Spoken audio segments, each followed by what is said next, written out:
نحمده ونصلي على رسوله الكريم اما بعد فاعوذ بالله السميع العليم من الشيطان الرجيم من همزه ونفخه ونفثه قل هاتوا برهانكم ان كنتم صادقين۔ رد تقلید کے موضوع سے آپ سے ہم کلام ہونے والا ہوں۔ مشکل بہت ہوگی، برابر کی چوٹ ہے، مشکل بہت ہوگی، برابر کی چوٹ ہے۔ آئینہ دیکھیے گا دیکھ بھال کر کے۔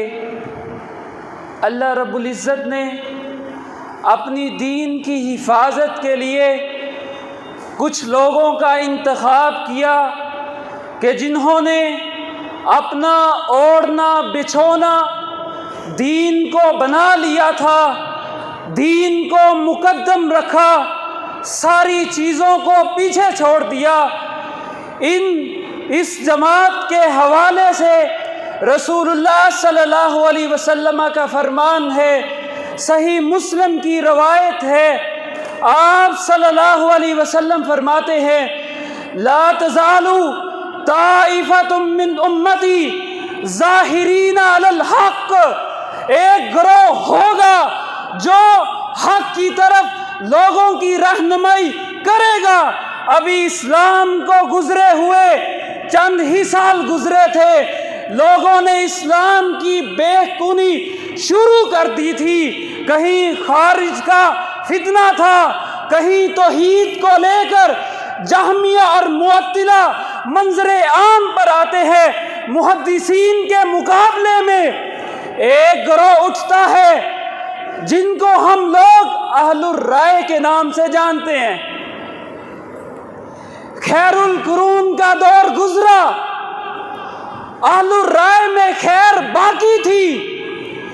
وقت گزرنے کے ساتھ ساتھ ان لوگوں میں ایک ایسے فتنے نے جنم لیا کہ جس کے اثرات آج تک اتنے مضبوط اور مرتب ہے کہ ہم ان کا مشاہدہ کر سکتے ہیں۔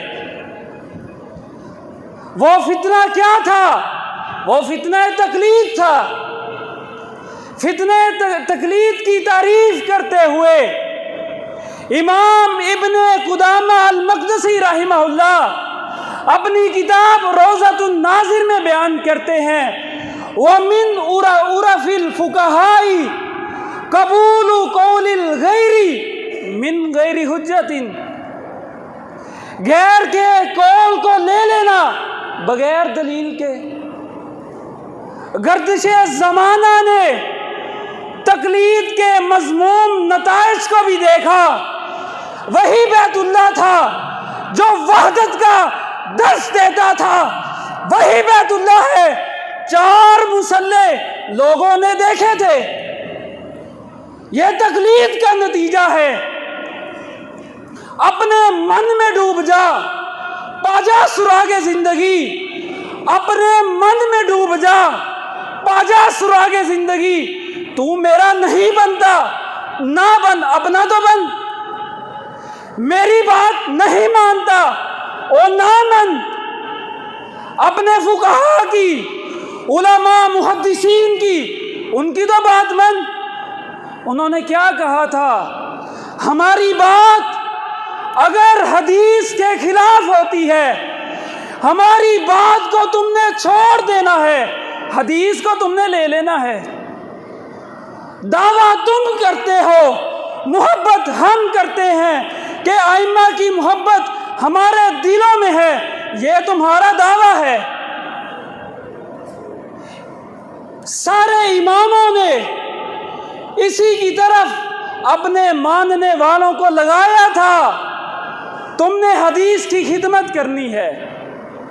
اور اللہ کا قرآن تقلید کے رد میں، اللہ کے قرآن میں 20 آیات ہیں جو تقلید کا رد کرتی ہیں۔ اتخذوا احبارهم ورهبانهم اربابا من دون اللہ۔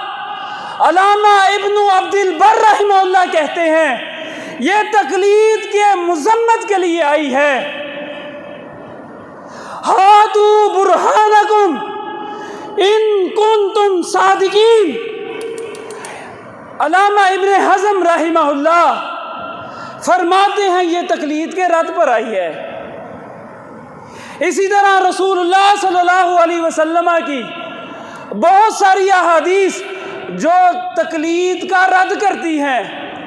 من مفتیا بفتح یا بغیر ثابت فانما اسمہ علی من افتیٰ، ابن قیم رحمہ اللہ اس پر تبصرہ کرتے ہیں، فیہ دلیل علی تحریم الافتاء بالتقلید، دعویٰ تمہارا ہے، محبت ہم کرتے ہیں ائمہ کے ساتھ، محب کے اوپر یہ فرض ہوتا ہے اپنی محبوب کی بات کو مانو، بنتے ہو وفادار وفا کر کے دکھاؤ، بنتے ہو وفادار وفا کر کے دکھاؤ۔